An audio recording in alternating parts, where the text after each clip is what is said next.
ಸಂಸದ ಪ್ರಜ್ವಲ್ ರೇವಣ್ಣ ಅಶ್ಲೀಲ ವಿಡಿಯೋ ಪ್ರಕರಣಕ್ಕೆ ಸಂಬಂಧಪಟ್ಟಂತೆ ಹಾಸನದಲ್ಲಿ ಹೆಚ್ಚಾಗುತ್ತಲೇ ಇದೆ ಪ್ರಜ್ವಲ್ ವಿರುದ್ಧ ಆಕ್ರೋಶ.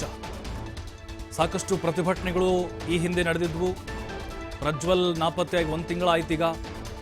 ಆಕ್ರೋಶ ಮಾತ್ರ ನಿರಂತರವಾಗಿ ಹೆಚ್ಚಾಗ್ತಾ ಇದೆ. ಹಾಸನದ ಮಹಿಳಾ ಸಾಹಿತಿಗಳು, ಹಿರಿಯ ವೈದ್ಯರು ಸುದ್ದಿಗೋಷ್ಠಿ ನಡೆಸಿದ್ದಾರೆ. ಪ್ರಜ್ವಲ್ ರೇವಣ್ಣ ವಿರುದ್ಧ ಹಾಸನದಲ್ಲಿ ಪ್ರತಿಭಟನೆ ಮಾಡೋಕೆ ಈಗ ನಿರ್ಧಾರವನ್ನ ಮಾಡಿದ್ದಾರೆ. ಮೇ 30ರಂದು 10,000 ಜನ ಸೇರಿ ಪ್ರತಿಭಟನೆ ಮಾಡಲಿಕ್ಕೆ ಎಲ್ಲಾ ಸಿದ್ಧತೆಗಳನ್ನು ಮಾಡಿಕೊಳ್ತಿದ್ದಾರೆ. ಸಂತ್ರಸ್ತರಿಗೆ ಮೊದಲು ನ್ಯಾಯ ಒದಗಿಸಬೇಕು ಅನ್ನುವಂತಹ ಆಗ್ರಹವನ್ನ ವ್ಯಕ್ತಪಡಿಸಿದ್ದಾರೆ.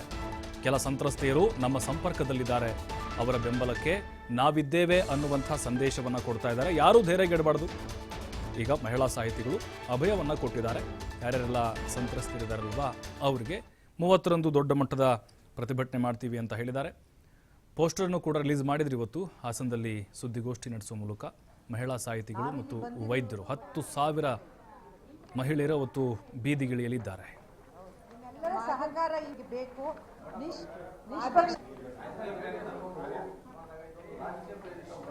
ಖಂಡಿತ ಅಲ್ಲ, ಖಂಡಿತ ಇಲ್ಲ. ಒಂದೇ ಮಾತದಕ್ಕೆ ಖಂಡಿತವಾಗ್ಲೂ ಇಲ್ಲ.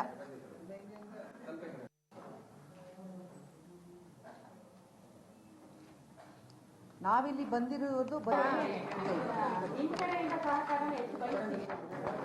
ನಿಮ್ಮೆಲ್ಲರ ಸಹಕಾರ ಈಗ ಬೇಕು. ನಿಷ್ಪಕ್ಷ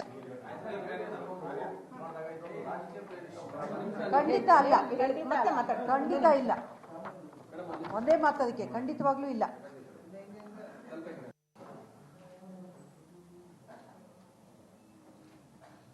ನಾವಿಲ್ಲಿ ಬಂದಿರುವುದು ನಿಮ್ಮೆಲ್ಲರ ಸಹಕಾರ ಈಗ ಬೇಕು.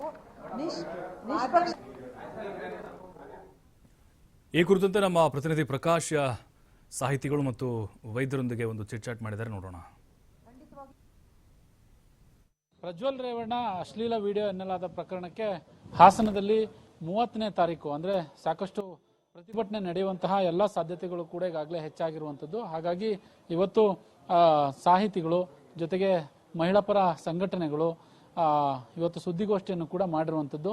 ಹಾಸನದ ಕಡೆಗೆ ನಮ್ಮ ನಡೆ ಎನ್ನುವ ಮುಖಾಂತರ ಒಂದು ಪೋಸ್ಟರ್ ಅನ್ನು ಕೂಡ ಈಗಾಗಲೇ ಬಿಡುಗಡೆ ಮಾಡಿದ್ದಾರೆ. ನಮ್ಮ ಜೊತೆಗೆ ರೂಪಾ ಹಾಸನ್ ಸಾಹಿತಿ ಅವರು ಕೂಡ ನಮ್ಮ ಜೊತೆಗಿದ್ದಾರೆ. ಮೇಡಮ್, ಈಗ ಹೋರಾಟನ ಯಾವ ರೀತಿ ಮಾಡಬೇಕು ಅನ್ಕೊಂಡಿದ್ದಾರೆ ಮೇಡಮ್? ಮೊದಲನೇದಾಗಿ ಮೇ 30ಕ್ಕೆ ನಿಮ್ಗೆ ಈಗಾಗಲೇ ಗೊತ್ತಿರೋ ಹಾಗೆ ರಾಜ್ಯಾದ್ಯಂತದಿಂದ ಎಲ್ಲ ಜಿಲ್ಲೆಗಳಿಂದ ಕೂಡ ಹೋರಾಟದ ನಡಿಗೆ ಹಾಸನದ ಕಡೆಗೆ ಅಂತ ಹೇಳಿ ಮೇ 30ಕ್ಕೆ ನಾವು ಮಹಾರಾಜ ಪಾರ್ಕ್ನಿಂದ 10ವರೆಗೆ ನಾವು ಬೃಹತ್ ಪ್ರತಿಭಟನಾ ರ್ಯಾಲಿಯನ್ನ ಏರ್ಪಡಿಸಿದ್ದೀವಿ.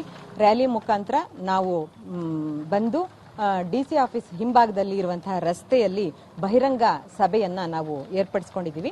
ಅವತ್ತು ಅಲ್ಲಿ ರಾಷ್ಟ್ರ ಮಟ್ಟದ ನಾಯಕಿಯರು ಬರ್ತಾ ಇದ್ದಾರೆ, ರಾಜ್ಯ ಮಟ್ಟದಿಂದ ನಾಯಕಿಯರು ಬರ್ತಾ ಇದ್ದಾರೆ, ಜನಪರ ಚಳುವಳಿಗಳ ಹೋರಾಟಗಾರರು ಬರ್ತಾ ಇದ್ದಾರೆ.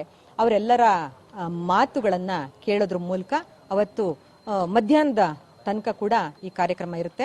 ಮಧ್ಯ ಹೋರಾಟದ ಹಾಡುಗಳಿರುತ್ತೆ, ಸ್ಕಿಟ್ಗಳಿರುತ್ತೆ, ಇದೆಲ್ಲವೂ ಕೂಡ ಅದ್ರ ಜೊತೆಗೆ ಇರುತ್ತೆ ಅವತ್ತು ಕಾರ್ಯಕ್ರಮದಲ್ಲಿ. ಮೇಡಮ್, ಈಗ ಮೊದಲನೇದಾಗಿ ಈ ಪೆನ್ ಡ್ರೈವ್ ಮೂಲಕ ಕಾರಣಕರ್ತರಿರ್ತಾರಲ್ಲ ಅವ್ರ ಕಡೆಯಿಂದ ಈಗಾಗಲೇ ಸಂತ್ರಸ್ತೆಯರ ಕುಟುಂಬಕ್ಕೆ ಸಾಕಷ್ಟು ನೋವಾಗಿರ್ತಕ್ಕಂಥದ್ದು, ಸಾಮಾಜಿಕ ಜಾಲತಾಣದಲ್ಲಿ ವಿಡಿಯೋ ಈಗಾಗಲೇ ವೈರಲ್ ಆಗಿರ್ತಕ್ಕಂಥದ್ದು. ಇದಕ್ಕೆ ಸಂಬಂಧಪಟ್ಟ ಹಾಗೆ ಸರ್ಕಾರ ಯಾವೆಲ್ಲ ರೀತಿಯಾಗಿ ಆಕ್ಷನ್ ತೆಗೆದುಕೊಳ್ಬೇಕು ಅಂತ ಅವರ ಕೆಲವೊಬ್ರು ಇನ್ನೂ ಕೂಡ ಆರೋಪತನವನ್ನು ಎದುರಿಸ್ತಾ ಇರುವಂತವರು ಈಗಲೂ ಕೂಡ ಸಮಾಜದಲ್ಲಿ ಹೊರಗಡೆ ಓಡಾಡ್ತಾ ಇದ್ದಾರೆ. ಮೇಡಮ್, ಮೊದಲನೇದಾಗಿ ಆರೋಪಿ ಪ್ರಜ್ವಲ್ ರೇವಣ್ಣನನ್ನ ತಕ್ಷಣದಲ್ಲಿ ದೇಶಕ್ಕೆ ಕಂದು ಎನ್ಕ್ವೈರಿ ನಡೆಸಿ ಕಾನೂನು ಪ್ರಕಾರ ಅವನಿಗೆ ಶಿಕ್ಷೆಯನ್ನು ಕೊಡಬೇಕು. ಎರಡನೆಯದು, ಈ ಪೆನ್ ಡ್ರೈವ್ ಅನ್ನ ಪಡೆದುಕೊಂಡು ಆ ಪೆನ್ ಡ್ರೈವ್ ಅನ್ನ ಜಾಲತಾಣಗಳಲ್ಲಿ ಹೆಣ್ಣುಮಕ್ಕಳ ಗೌಪ್ಯತೆಯನ್ನು ಕಾಪಾಡದೆ ಎಲ್ಲ ಕಡೆ ಹರಿಬಿಟ್ಟವರಿಗೂ ಸಹ ಅವರು ಯಾರು ಅಂತ ಎನ್ಕ್ವೈರಿ ಮಾಡಿ ಆ ತಪ್ಪಿಸ್ತರಿಗೂ ಸಹ ಕಠಿಣ ಶಿಕ್ಷೆ ಆಗಬೇಕು. ಇದು ಎರಡೇ ನಾವು ಕೇಳ್ಕೊಂತಾ ಇರೋದು. ಇಬ್ರು ಸರಿಸಮನಾದ ಒಂದು ದುಷ್ಕೃತ್ಯವನ್ನು ಮಾಡಿದ್ದಾರೆ. ಮೊದಲನೆಯದು ತಪ್ಪು, ಅವನು ವಿಡಿಯೋ ರೆಕಾರ್ಡ್ ಮಾಡಿಕೊಂಡು ಮಹಿಳೆಯರ ಮೇಲೆ ಈ ಒಂದು ಘೋರ ಲೈಂಗಿಕ ಹತ್ಯಾಕಾಂಡವನ್ನು ನಡೆಸಿರ್ತಕ್ಕಂಥದ್ದು ಮಹಾ ದೊಡ್ಡ, ಅದು ಅಕ್ಷಮ್ಯವಾದ ಒಂದು ಅಪರಾಧ. ಅದಕ್ಕೆ ತಕ್ಕ ಶಿಕ್ಷೆ ಆಗಬೇಕು. ಅದನ್ನ ಕರೆತರುವುದರಲ್ಲಿ ಬಹಳ ಒಂದು ನಿಧಾನವನ್ನು ಮಾಡಿದರೆ ಅದು ನಮಗೆ ತುಂಬಾ ನೋವನ್ನು ಕೊಟ್ಟಿದೆ. ಒಂದು ಆರೋಪಿ ಸ್ಥಾನದಲ್ಲಿ ಇರ್ತಕ್ಕಂಥ 1 ತಿಂಗಳಾದರೂ ಸಹ ಸರ್ಕಾರ ಅವನನ್ನು ವಾಪಸ್ಸು ದೇಶಕ್ಕೆ ಕರೆತರಲು ಆಗಿಲ್ವಲ್ಲ, ಅದು ನಮ್ಮ ರಾಜ್ಯ ಮತ್ತು ರಾಷ್ಟ್ರ ಸರ್ಕಾರದ ಒಂದು ವಿಫಲತೆ ಅಂತ ಹೇಳ್ತೀನಿ. ಎರಡನೇದು, ಈ ಪೆನ್ ಡ್ರೈವ್ ಅನ್ನು ಯಾರು ಹರಡಿದ್ದಾರೆ ಅವರ ಮೇಲೂ ಸಹ ಒಂದು ಎನ್ಕ್ವೈರಿ ಮಾಡಿ ಯಾರು ತಪ್ಪಿಸಿದ್ರು ಅಂತ ಅವರಿಗೆ ಗೊತ್ತಾದ ತಕ್ಷಣ ಅವರ ಮೇಲೆ ಸಹ ಅದೇ ತರ ಒಂದು ಕಠಿಣ ಶಿಕ್ಷೆಯನ್ನು ತಗೋಬೇಕು ಅನ್ನೋದು ನಮ್ಮ ಒಂದು ಹೋರಾಟದ ಕಳಕಳಿಯ ವಿನಂತಿ. ಹೋರಾಟ ಮಾಡ್ತಾ ಇರೋದೇ ಅದಕ್ಕೋಸ್ಕರ ನಾವು. ಎಷ್ಟು ಜನ ಈ ಪ್ರತಿಭಟನೆಗೆ ಎಷ್ಟು ಜನ ಸೇರ್ಬೋದು ಅಂತ? ನಮ್ಮ ನಿರೀಕ್ಷೆ ಅಂತ 10,000 ಸೇರ್ತಾರೆ ಅಂತ ಇದೆ. ಆಮೇಲೆ ಅಲ್ಲಿ ಬಂದಾಗ ಗೊತ್ತಾಗುತ್ತೆ. ಹೆಚ್ಚು ಜನರು ಆಗ್ಬೋದು. ಇದರಲ್ಲಿ ಎಲ್ಲ ಸಾಹಿತಿಗಳು, ಚಿಂತಕರು, ಪ್ರಗತಿಪರರು, ಹೋರಾಟಗಾರರು, ಎಲ್ಲ ಮಾನವೀಯ ಮನಸ್ಸುಗಳುಳ್ಳವರು ಈ ಹೋರಾಟದಲ್ಲಿ ಭಾಗಿಯಾಗ್ತಾ ಇದ್ದಾರೆ. ಮೇಡಮ್, ಇನ್ನೊಂದು ಏನಂತಂದ್ರೆ, ಈ ಸಂತ್ರಸ್ತೆಯರು ಯಾರಾದ್ರೂ ನಿಮ್ಮನ್ನ ಭೇಟಿ ಮಾಡಿರೋದಾಗ್ಲಿ, ಮಾತನಾಡಿರೋದಾಗ್ಲಿ, ಅವರ ನೋವುಗಳನ್ನ ಹಂಚಿಕೊಂಡಿರೋದಾಗ್ಲಿ, ಆ ಥರದ್ದು ಏನಾದರೂ ಪ್ರಕರಣ ನಿಮ್ಮ ಗಮನಕ್ಕೆ ಬಂದಿರೋ ಹಾಗೆ?